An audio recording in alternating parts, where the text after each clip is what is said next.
Hello, good morning to everyone. સર્વોપરીની online education ચેનલની અંદર આપનું સ્વાગત છે. આજનો ટોપિક છે national company law tribunal, subject company law. તો આની અંદર આપણે આજે શીખવાનું છે what is national company law tribunal, જેને આપણે શોર્ટ ફોર્મમાં એનસીએલટી તરીકે ડિસ્ક્રાઇબ કરીએ છીએ. Okay, very first introduction to NCLT. As per the Amendment of Companies Act, the central government had in 1991 created a semi-judicial organization called Company Law Board. Company ધારાના 1991ના સુધારાઓ અનુસાર જ્યારે કંપની લો બોર્ડે એક special જે authority છે એ sponsor કરી, તેને આપણે નેશનલ કંપની લો ટ્રિબ્યુનલના નામે ઓળખીએ છીએ. The principal branch of the company law board was in Delhi. So main આપણે બ્રાન્ચ જે છે જ્યાંથી એનસીએલટી જે છે ઓપરેટ કરવામાં આવે છે that is in Delhi. while for regional branches were in New Delhi, Kolkata, Mumbai and Chennai, જેની અંદર તેની સબ બ્રાન્ચ જે છે એ સિચ્યુએટેડ છે, જેમાંથી કંપની લો એક્ટ જેની અંદર કંઈ પણ અમેન્ડમેન્ટ એટલે કે સુધારાઓ હોય તે ત્યાંથી લાગુ કરવામાં આવે છે. The central government had that time appointed a committee after studying the Companies Act as per the development and improvement in the corporate law. જ્યારે કંપની ધારાની જોગવાઈઓ જે છે એની અંદર સમયાંતરે સુધારા કરવામાં આવ્યા. There were made some changes in the provisions of Companies Act. ત્યારે સેન્ટ્રલ ગવર્મેન્ટ એટલે કે કેન્દ્ર સરકારે જે છે અમુક ઓથોરિટીઝ ક્રિએટ કરી. જ્યારે આ રીતની ઓથોરિટીઝ ક્રિએટ કરવામાં આવી, the committee suggested that the jurisdiction and authority of it may be entrusted to the new national company law tribunal. Okay, આની માટે સ્પેશિયલી જે છે એ બે બ્રાન્ચ ક્રિએટ કરવામાં આવી, જેને આપણે વેરી ફર્સ્ટ અહીંયા ડિસ્ક્રાઇબ કરેલું છે જ્યુડિશિયરી મેમ્બર્સ એન્ડ સેકન્ડ છે સ્પેશિયલ ટેકનિકલ નોલેજ. બે બ્રાન્ચ જે છે તો આપણે વેરી ફર્સ્ટ જોઈએ judiciary member. The central government determines as to how many members to select and which type. તો judiciary members and special technical knowledge, આ બે ટીમ છે એની અંદર કયા પ્રકારના મેમ્બર જે છે, what will be the qualification, which type of candidate should be select. So according to the authority and special skill, એની માટે થઈને સેન્ટ્રલ ગવર્મેન્ટ જે છે એણે મેમ્બર્સ અપોઇન્ટ કર્યા છે. તો એની માટે મેઇન કઈ ક્વોલિફિકેશન્સની જરૂરિયાત પડે છે, what will be the designation and what will be the qualification for that designation. તો આપણે હવે જોઈએ કે આની અંદર મેઇનલી કઈ કઈ ઓથોરિટીઝ છે એ કાર્યરત છે. Okay, very first qualification of president and members of the tribunal. તો આપણે વેરી ફર્સ્ટ જોઈએ ક્વોલિફિકેશન ઓફ પ્રેસિડેન્ટ. એના જે પ્રમુખ પદે એટલે કે most of the majority decisions જે છે એ લેવામાં આવે છે જે પ્રેસિડેન્ટ દ્વારા, તેની અંદર મેઇનલી કઈ ક્વોલિફિકેશનની જરૂરિયાત પડે છે. તો એની અંદર આપેલું છે પર્સન ઓફ હાઈકોર્ટ જજ મિનિમમ 5 years. હાઈકોર્ટની અંદર એઝ અ જજ જે વ્યક્તિએ કાર્ય કરેલું હોય અને મિનિમમ એક્સપિરિયન્સ એની અંદર છે 5 years. 5 years experience as a high court જજ. ઓકે, સો પ્રેસિડેન્ટ માટેની ક્વોલિફિકેશન છે that is compulsory have minimum 5 experience as a high court judge. After qualification of the judiciary member.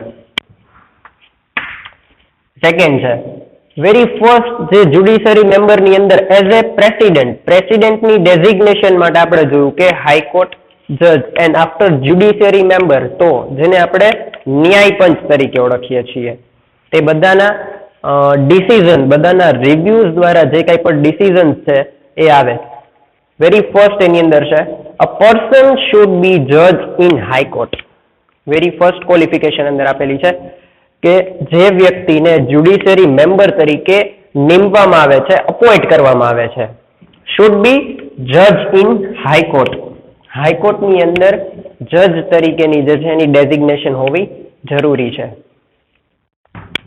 Number 2, a person should be district judge. Experience level તો કે minimum 5 years. district judge જે જિલ્લાની અંદર સ્થિત હોય, બરોબર છે. district judgeમાં minimum 5 years of experience that will required. So person should be district judge and experience level is 5 years. Here number 3, working as a advocate, minimum 10 years of experience. Yes, as a advocate એટલે કે જેને કાયદાનું sections આ બધું knowledge હોય અને minimum આ ફિલ્ડની અંદર 10 years of experience must required. According to Indian corporate law and service or should have been member of Indian legal service. Indian legal service department ની અંદર એ મેમ્બર હોવો કમ્પલસરી છે. With how many experience? With 10 years of experience. And standard equivalent to joint secretary of the government of India. So that designation must required for the judiciary member. After number 4, that is 15 years of age limit. તો central ગવર્મેન્ટે એક criteria decide કરેલો છે કે જે વ્યક્તિને ન્યાય પંચ એટલે કે જ્યુડિશિયરી મેમ્બર જે સ્પેશિયલ ઓથોરિટી પ્રોવાઈડ કરવામાં આવી છે by national company law tribunal according to this act and amendment of 1991 company ધારાના જે સુધારા બાદની જે કંપની ધારાની જોગવાઈ છે એના આધારે 15 years of age limit એની એક એજ લિમિટ ડિસાઇડ કરેલી છે. The person having age of 15 years, it will be must required qualification for the judiciary member. So we have a 4 qualifications must need for appointing the judiciary member. After that, qualification of the member having special knowledge જે second authority provide કરવામાં આવી છે for the decisions related with the company law or SEBI securities and exchange board of India.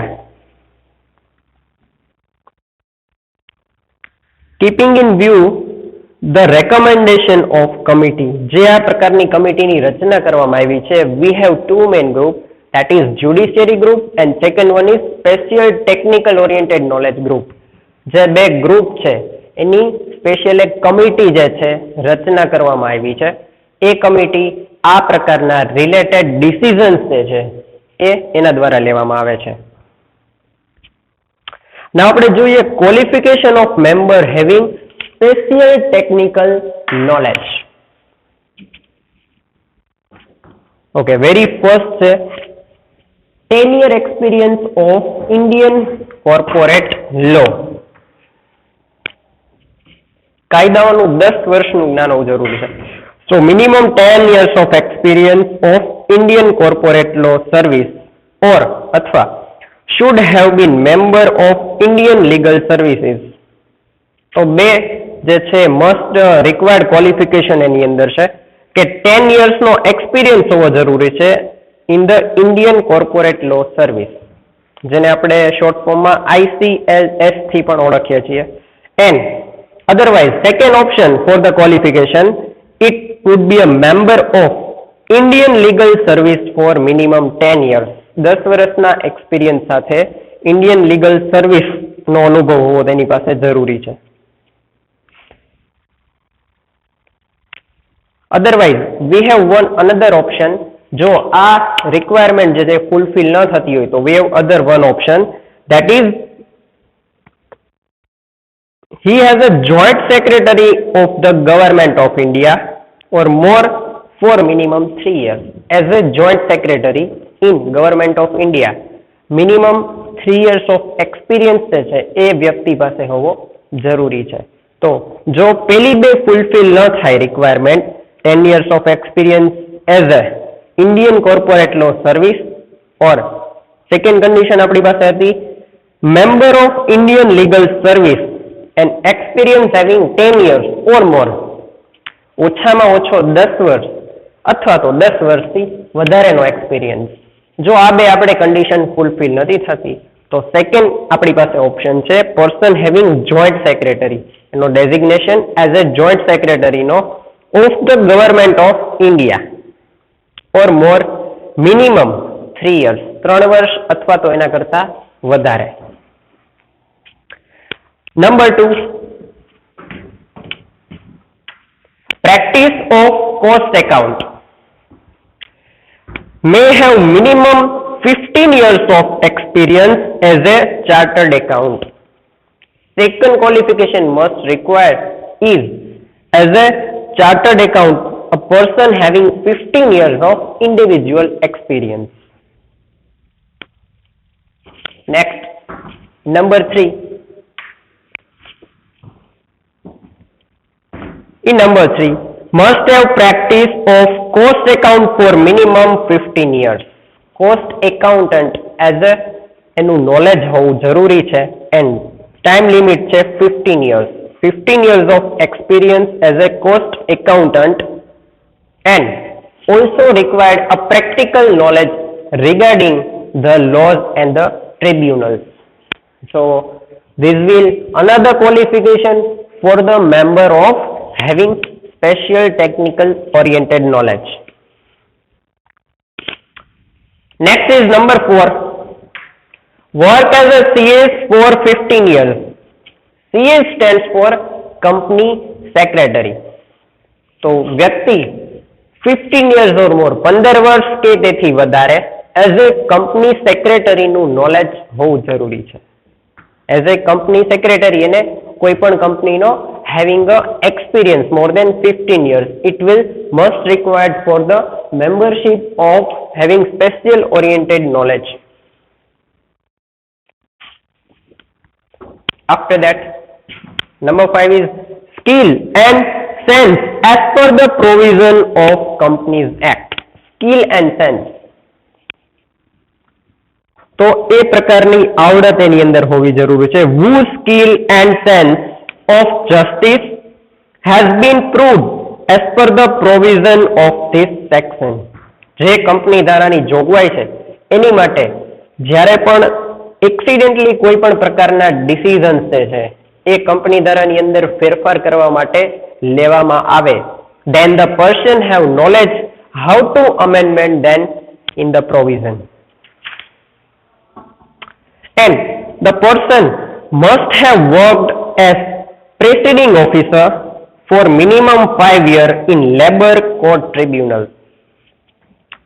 Labor related or we could say labor oriented decisions લેવામાં આવે તેની માટે થઈને labour court tribunal જે પ્રકારના કોઈ પણ પ્રકારના એ પ્રશ્ન હોય છે લેબર ઓરિએન્ટેડ તો એનું solution that is labor court tribunal.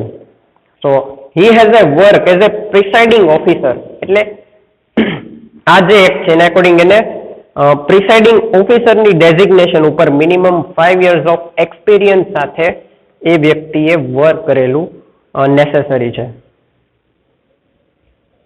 After that, tenure and salary of president, chairman, members.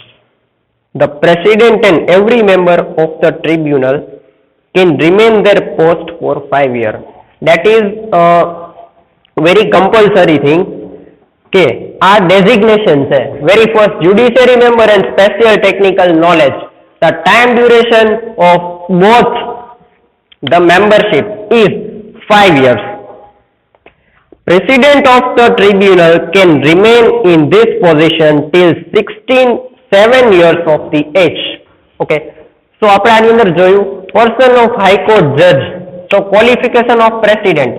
President having a skill and a qualification of high court judge, but if the age of that person is more than 67 years કરતા એ વ્યક્તિની એજ વધારે છે then person are not declared as a president. So it will must the requirement. Number 2, other members of the tribunal can remain in their position till 65 years of age. Okay. Special technical knowledge. Number 2, second number of committee છે. તો આ કમિટીની અંદર person having a skill like that 10 years of experience in Indian corporate law, practice of cost accounts, 15 years of age limit, but as a president of this committee, that special technical knowledge, and a person remain in this position, એટલે કે આ designation ઉપર વ્યક્તિ છે એ at the age 65 years, 65 yearsની age limit ઉપર કામ કરી શકે છે. their salary એટલે કે પગાર, allowances and their other conditions of service would be as a determined according to 1991 amendment of 1991 company ધારાની જોગવાઈ પ્રમાણે allowances, salary, commission for the accounts and necessary changes in Companies Act. If the president or chairman resign or their post remain vacant due to sickness or any other reason, then the senior members works as a president or chairman. Yes. ઘણીવાર એ પ્રકારની situations create થાય that a person is not able to work as his designation. આ પ્રકારના જે qualification છે and person already appoint કરેલો છે but due to some kind of reasons એ વ્યક્તિ આ હોદ્દા ઉપર or in this designation he is not able to work on that. તો એની જગ્યાએ એક સબ કમિટી જે છે એ ડિસાઇડ કરેલી છે. સબ કમિટી ન્યાય પંચ, sub jurisdiction, it is called sub jurisdiction. તો એના દ્વારા ડિસિઝન્સ લેવામાં આવે છે એન્ડ એઝ એ વ્યક્તિ એક રિપ્રેઝેન્ટેટિવ ક્રિએટ કરવામાં આવે છે જે આ વ્યક્તિ એબલ ન હોય ત્યારે આ પ્રકારના ડિસિઝન્સની અંદર પાર્ટિસિપેટ કરી શકે છે. Okay, so this will be a condition for NCLT, judiciary members and special technical knowledge member. Thank you.